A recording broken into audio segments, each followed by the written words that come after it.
Hello and welcome to my case study on dexterity. This is part of an assignment for Dr. Shelley Kanash within the Universal Design for Learning course that I'm taking in summer of 2011. So to get started, I will just go over the components that will be inside this presentation. So we will start off with the introduction, which will include how to define dexterity through a couple of different sources, the common learning needs that are appropriate for these individuals, promising practices and tools that can meet those learning needs, how the school environment can be equipped with accessibility features, and how UDL principles can be applied beyond those with a disability, some concluding thoughts, as well as some references. So first of all, if we're going to define dexterity, I'm going to just show you Industry Canada, which although it is work-related, obviously it transfers also into the classroom too. So what I liked about this site is it actually showed different components of what comprises dexterity. So either someone cannot use their fingers, cannot use one arm, dexterity impairments of all different kinds, hand tremors, reduced coordination, reduced strength, repetitive strain injury. So just to show you an example of what you can find here, they each give a definition also. So the cannot use fingers. This would obviously affect that they could not be able to use a keyboard and mouse, so that would impact that. So I'm just going to go back. In addition, what's useful about this, if I had a student who had this dexterity issue, I can click onto that descriptor and it provides several different options that can be used instead for that student. So I'm going to be talking about these types of things a little bit later in the presentation, but I just thought I would share this site because it is useful and it's very easy to navigate. So I'm just going to go back to the PowerPoint here now. So the other resource that I wanted to share was out of Georgia Tech Research Institute. And here, I'll just enlarge the screen here. So here there's a few really good definitions that they discuss in regards to dexterity and mobility impairment. So here they really talk about how there are some that have the disabilities, but they can have more than one limitation. So for example, some people with severe cerebral palsy can have dexterity, mobility, cognitive, and language limitations. Not saying that they all have those things, but quite often or sometimes there is an opportunity where they have different needs, so it's not just one thing. So due to the complexity of the variation, it is highly individual. So it's very hard to find a one-size-fits-all, which is never the case for anything anyhow, but it's even compounded more for this group of students. So some dexterity issues that they may have difficulty with would be the ability to reach or lift or carry objects, and dexterity limitations can also affect the way that they can manipulate with their hands or fingers. So that also is an issue. Mobility limitations may affect the person's balance, coordination, sensation of movement with their head, their hands, their body, legs, and or feet. And people with mobility limitations have reduced ability and control with turning, bending, balance, etc. So there's lots of things to consider about dexterity, and it's not easily defined because it can be as unique as the individual. Case Western Reserve University also has some good pieces in regards to what dexterity is. Definition is that there is no single reason for why mobility and dexterity impairments in individuals exist. They may have conditions that they had from the time of birth, or it could be some sort of traumatic experience or injury. So persons with mobility impairments might require the use of a wheelchair or a motorized scooter. Still others may be able to walk with assistance or braces. Dexterity and manipulation disorders might limit some individuals to walking short distances, to avoiding stairs, and to moving slowly. Dexterity deficits do not always involve the legs. Some individuals may have limitations that are specific to arm, hand, or even finger movement. Motor dexterity and use of ICT is another resource that had a good definition. It talks about physical impairments and what types of physical impairments exist. So if you're talking about either the range of medical conditions or trauma, can be things such as arthritis, amputation, head or spinal cord cord injury, difficult with stamina, coordination, endurance, and movement. And again, they talk about how it can be temporary or permanent. So lots of things to consider. So it's not always someone with dexterity issues is not always a permanent condition, although quite often it certainly can. It just depends on the individuals. So the person's mobility can be affected in many ways and may necessitate the use of aids such as wheelchairs or crutches, as was mentioned previously. Coordination and balance may be mildly or severely affected by some conditions in movement. So that gives a pretty good overall as far as what dexterity is. Now we're going to talk about the common learning needs that those with dexterity have. So going back again to Case Western Reserve University, obviously, when you have a dexterity issue, it's the physical accessibility that is the issue. So it's whether or not they can use the computer, whether or not they can manipulate objects and items and on this computer screen and also in their physical environment. So some pieces that they have here in regards to their learning needs, that some need elevators or lifts to allow individuals with disabilities to move about throughout their building.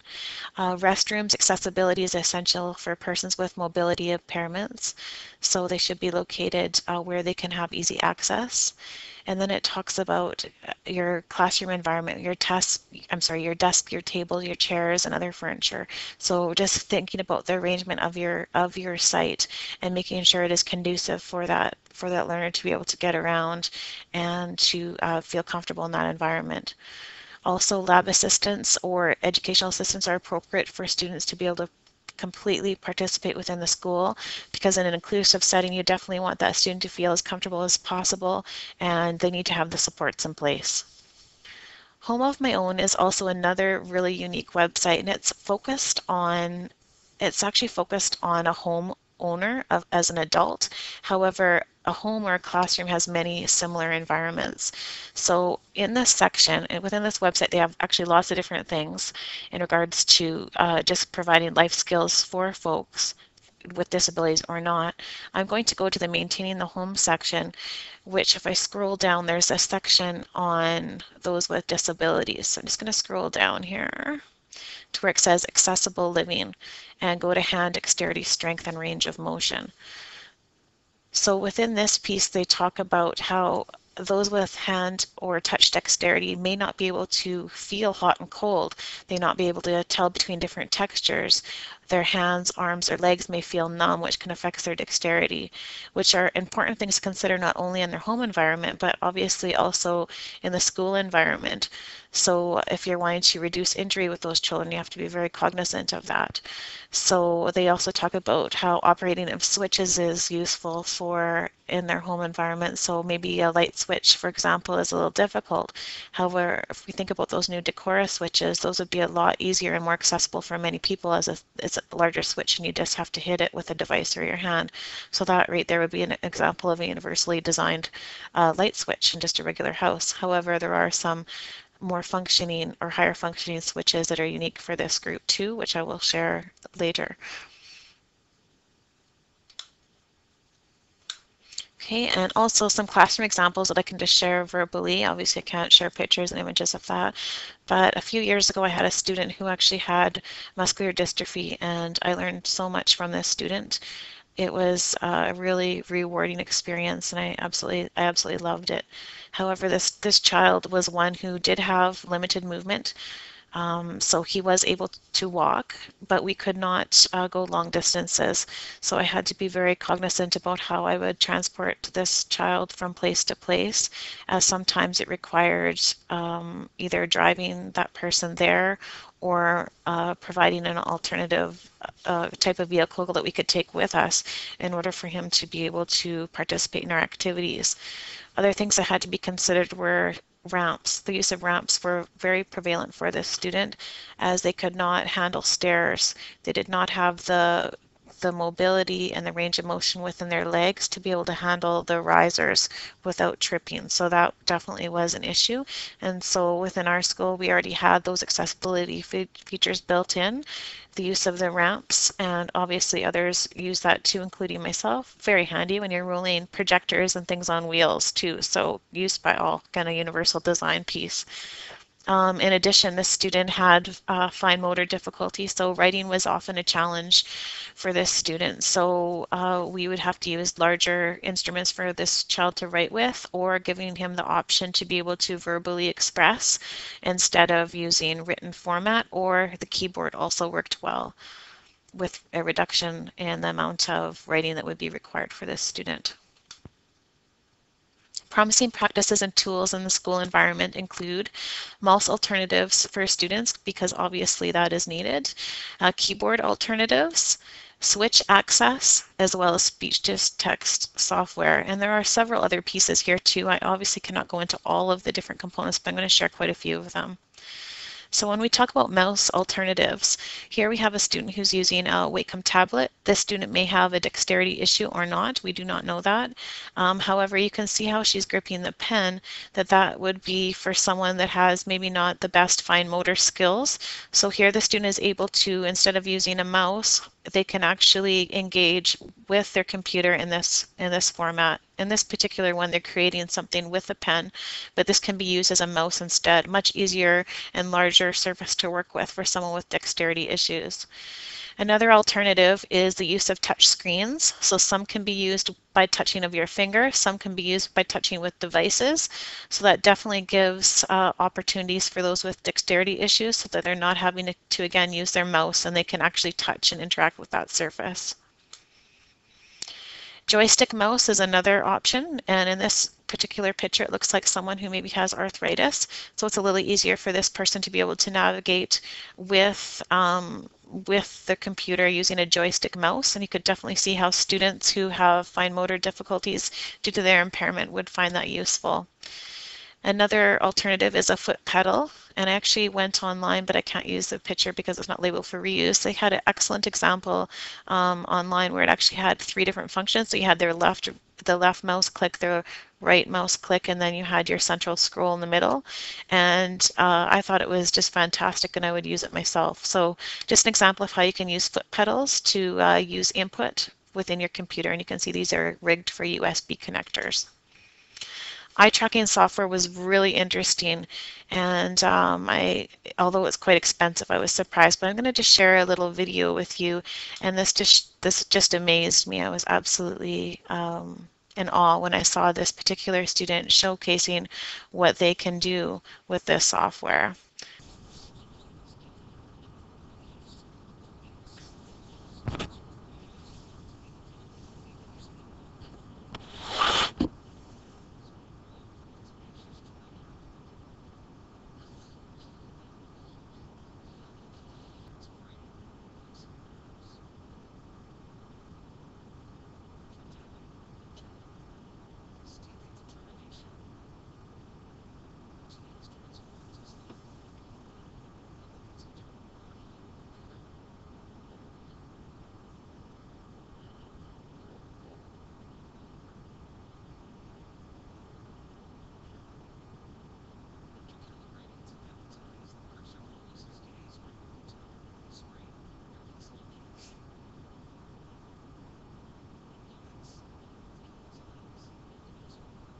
My references section, and it's a great video to show how eye tracking software can really give these students independence. I loved it. It was really powerful. Other pieces that can be used are adjustable ergonomic keyboards. So for a student who has dexterity issues and the regular traditional keyboard that's flat does not work for them, this is completely adjustable, so they can put it at different angles. This one here that I have is actually right out of Microsoft Office Ease of Access tools, so it's embedded right into the operating system of Windows 7, which is very handy. Doesn't have a cost. The USB switches are also good for input. So here we have a child who has dexterity issues. Obviously, you can tell by the brace on their arms. And so here they're interacting with the computer through the use of a little red pad that's a switch instead of a mouse. When you're entering a building, that is a huge issue. For someone that does not have dexterity disabilities, we take for granted how easy it is to move freely. Here we have two switches, one that is accessible by foot and one that's accessible by hand, and I thought that was really interesting. I haven't seen the foot one before. That would be very good for people with arm and finger dexterity to be able to gain access to buildings. Here I had another video, and I will attempt to play it. If it does not work, then again it's in my reference section, but this one was really powerful in regards to showing a child with disability and how they use switches to interact with a toy. It was very, very powerful and heartwarming.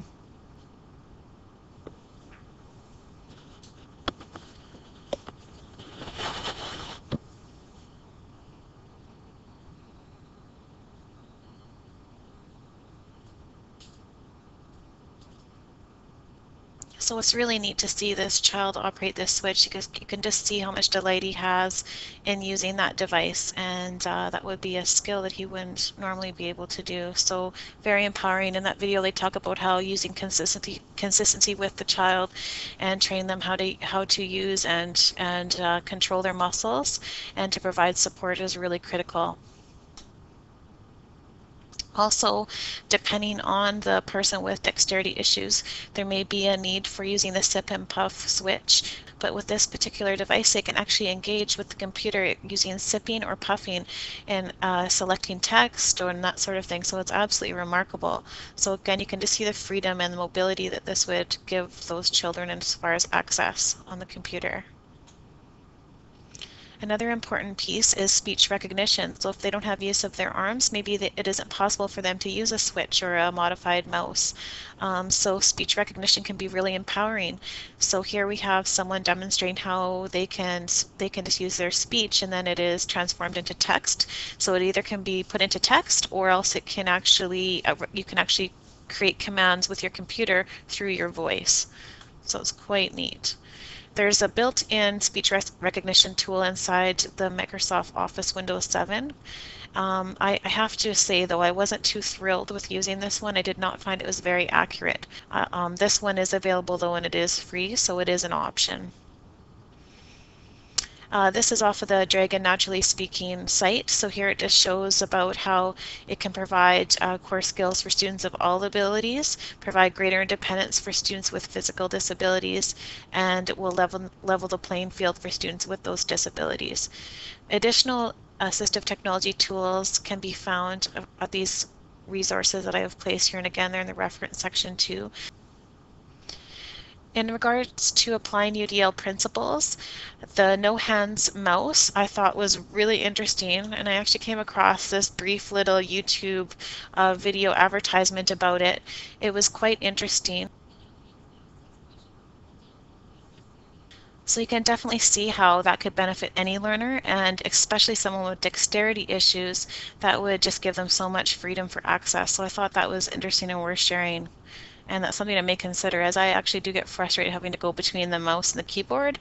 And so in that regard, foot-pedaled mouse sounds pretty cool to me. Dragon Naturally Speaking is actually a really good product. Lots of people I know in the profession that I'm in use this, and they use it not only for their students who have dexterity issues, but they use them for themselves. So for example, I had a friend who was taking a master's course also, and he actually did all of his papers all through Dragon Naturally Speaking, so he didn't type them at all. So I'm just going to show a very quick little segment from this, not the whole thing.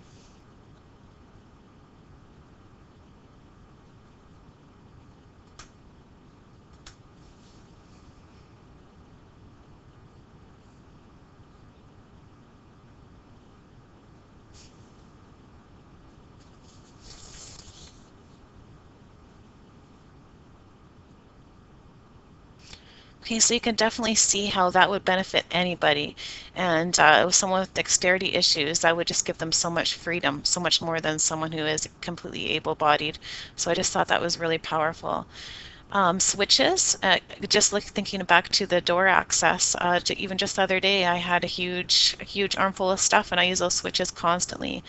Microsoft, I've referred to this already, their ease of access toolbars. So they have lots of different functions that are there. So it's definitely useful to be able to go and check out what exists there already before you spend money and buying updated software. Here, Microsoft Office refers to the different ways in which they meet the needs of dexterity issues and mobility impairments. So they talk about how Windows 7 has made this easier. And I'm sure many people know already that you can change your mouse, but lots of people don't on the other hand too. So again, this can be used for anybody. So if you're mouse clicking, you're finding that you have a child or even an adult who is maybe really trigger happy with the mouse, you can change the speed of the reaction time of that mouse, for example, and change the mouse settings. So there's lots of different functions which I can't go through obviously, but definitely a place worth checking out. And to find the accessibility tools, you go to Programs and then Ease of Access Tools, and you will find all of these different functions and ways you can change your mouse. You can also do it through the control panel, and you can adjust the settings that way too. So again, another universally designed piece that's really useful for all students. I have some literature that I'm going to share too, just in regards to universal design. So from Thomas and Bragan, they talk about how when you have someone who has dexterity, it's sometimes difficult to be able to achieve the ideal of UDL in the classroom. Meaning the needs are so specific for that user, it may be difficult to meet the needs of all learners. Because it is so specific to them, it's such a personal device. However, it certainly can be worked into the production phase.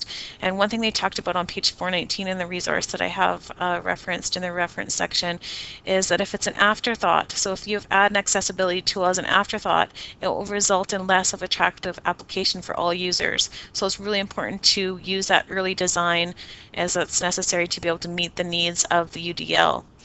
And also the increased awareness in regards to public accessibility tools will actually stimulate the dialogue of the value of them also, so that they will reach the needs of not just the disabled users, but any users. So definitely accessibility interfaces originally designed for special needs population can be desirable for a broader spectrum of the population. One thing I found really interesting from Thomas and Brasson is that they were talking on page 429 about equipment abandonment, how it's a very serious problem, as that actually it said a third of all devices are abandoned mostly within the first 3 months due to lack of training, maintenance issues, design doesn't meet the needs, or the equipment is viewed as stigmatizing or unacceptable. So I think that's really important for program and software developers to really consider and think about, to try to make it so that it can be used by anybody, not solely for those with dexterity impairments. Another important way to avoid backtracking in design, they state, is to spend the time really understanding the tasks and the users and their needs before you begin formulating the problem that needs to be solved by the design. And I think that's extremely important. I thought that was definitely worth stating, that you talk to those involved and ask them, what do you need, before you determine that for them. Other literature links that I have in regards to universal design, as well as just the implementation process. Zurich from 2007, they talk about how a variety of issues must be considered before addressing the access to the computer for people with disabilities, including, and they even talk from the basic level of just access and ergonomics. And one recommendation they also had on page 175 was, before purchasing a complex keyboard option or something else that is quite expensive, to definitely check out the accessibility features that exist in the software or product that they are working, as there may be a solution there that is free or already built in. And in regards to Kate Ash, I actually am going to take you to a piece that I have on her. So she had some really good pieces in her article talking about UDL principles and how you would apply that to students. And so I'm just going to mention a couple that are quite important. So the first one I have circled here is, education is based on student strengths and weaknesses. Assistive technologies typically used with students with special needs could also be powerful learning tools for the general student. The next section is, what universal design is about is adding these layers of support that are necessary for a few people but can be used by everyone. So other than those like the SIP and PUF devices that are highly personalized, there's many of these types of devices that can be used by anyone, such as the foot mouse that I was referring to earlier.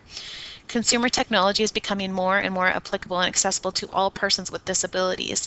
And with that in mind, then you can just see how that will transform to the other public too, and then they're not having to buy a separate device. They can use a device that everyone else has, which who wouldn't want something that's less stigmatizing and something that's more mainstream? After a piece of assistive technology is put into the classroom, it is extremely important to evaluate its impact on learning. So I think sometimes that gets forgotten, and I think that the reverse can be true too. So before you implement something inside the classroom, do your homework on it. Make sure that it is going to, that maybe there's some research on it. Look and see if how it will actually impact the learning and accessibility for that student.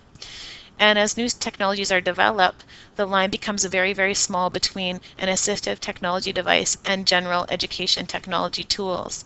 And this last piece is critical. It is a responsibility of school leaders and special education directors to make sure that teachers have the professional development that they need around this technology so they're making the right recommendations for students.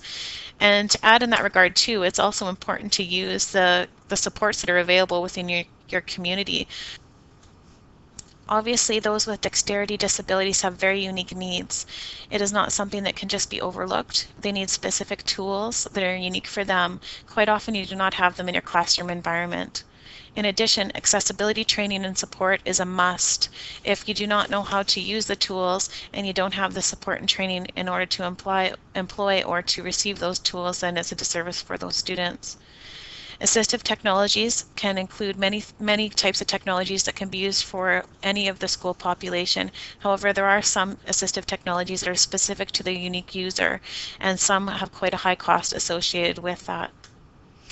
Adaptations can benefit all learners. So again, in many regards, many of the assistive technologies can transfer over to the unique learners of all classroom students, and they can have a choice within different tools.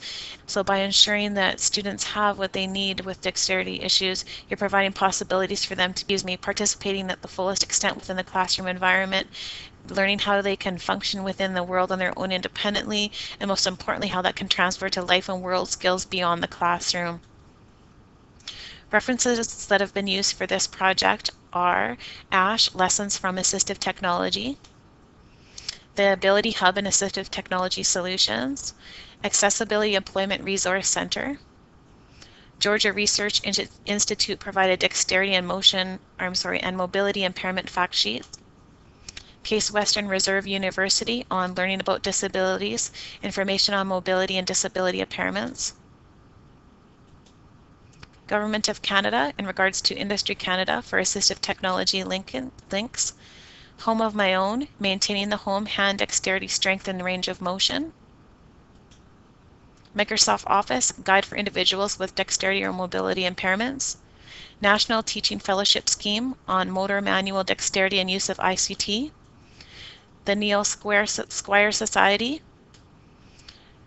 the Cerebral Palsy for Children with Disabilities, STEGIC and DURIC in regards to assistive technology for physically handicapped persons, Thomas Besson and Gardner Bono from Accessibility and Speech Technology. Thank you very much for viewing my presentation.